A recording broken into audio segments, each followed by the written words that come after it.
here! Dang, there you are! Did you see Master Jean? I saw her, but purposely avoided her. As both the Lion Fang Knight and acting Grand Master, she naturally would have some reservations towards me. If I'm not careful, one day I may find myself becoming the object of one of her investigations. But back to the matter at hand. I defeated some of the Abyss forces, but wasn't able to gather any information. Did you have more success?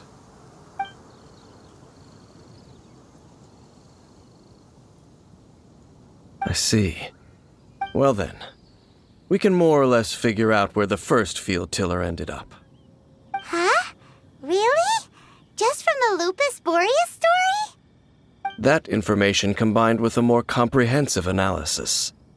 For example, the old story you told me you heard in the cathedral. Exactly.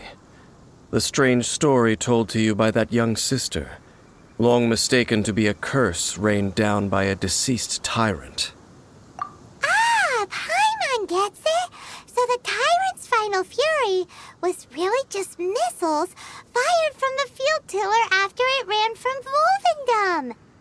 After it was damaged in the fight with the Wolf of the North, it must have wandered into the ruins of old Mondstadt and stayed there. Then, whenever anyone got close, pew, pew, boom! It would fire a ton of missiles at them, until one day it finally broke down for good, and the fireballs stopped raining from the sky. Back then, the people of Mondstadt hadn't seen many ruin guards before, so they came to interpret it as the Tyrant's final fury. It looks like we need to make a trip to Storm Terror's lair and comb the entire area. What do you mean? Huh? You mean... Oh, Paimon remembers too! We saw that abandoned ruin guard sitting atop the tower when we went there before. Can't forget something like that.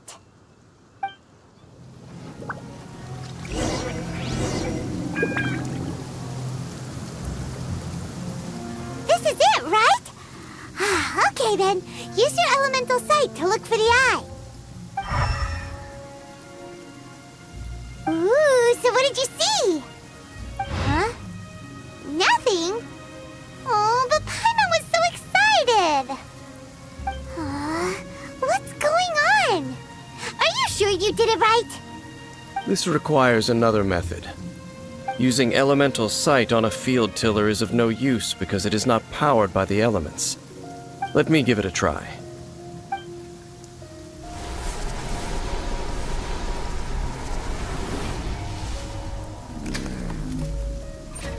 And done. Wow! It's the very thing the Abyss Herald has been seeking all along. The eye of the first field tiller. All of the ruin guards today are just replicas of this machine. As the prototype, its combat capability was unrestricted. prototype? Oh, Paimon doesn't know that word. Is it another ancient term from Conria? As the Abyss Order has surmised, if this eye is placed in the hands of the defiled statue, and if the limbs of Osiel, Overlord of the Vortex, are attached to the statue, there you have a mechanized god. And this newly born god will have the power to topple the divine thrones of Celestia. Yes. Then, what should we do with this eye? No. I'll guard it myself. Huh? You? Dane? You won't go and do anything crazy with it, will you? You may doubt me if you wish, but I must ensure it does not fall into the wrong hands. No matter where we may hide it, they will find it. And as for the Church of Favonius, well, you know I don't trust them. Oh, right. But our work isn't done yet. To avoid any further repercussions, we must also take care of that defiled statue. We can't have the church get involved. Let's handle it ourselves. As for what I mean by take care of it, naturally I mean to completely destroy it. Destroy it? That's a statue of the Seven! As well as being a really important cultural relic, they're actually divine too! Well, good thing we didn't tell Barbara earlier. Otherwise she'd be going completely bonkers right now! Do the Seven really expect me to help them look after what belongs to them? Let's go back to those ruins and destroy the inverted statue. If we are lucky, we will also run into that Abyss Herald. I'll make sure it doesn't get away this time.